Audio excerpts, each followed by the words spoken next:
Today we have the incredible opportunity to examine a pivotal moment in American history and of America's educational system.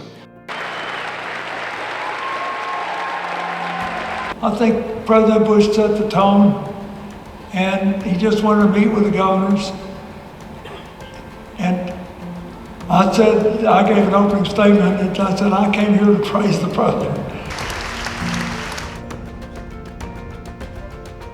And if it wasn't for this national consensus about real accountability and higher expectations for every kid, it would have been harder to do for sure.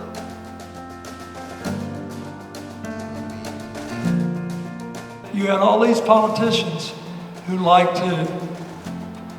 many like to talk more than like to do.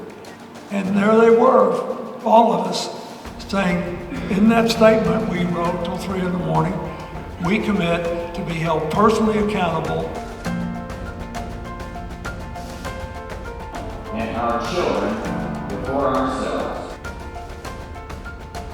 We need to remember that most of what really matters to us in life requires us to reaffirm our common humanity. It didn't matter if we agreed on everything. Everybody was committed to making a difference. Everybody was committed to building a better future.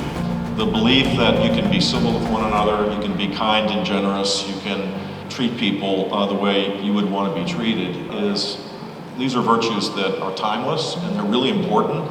And I think we should start punishing the politicians that ignore them and start rewarding the politicians that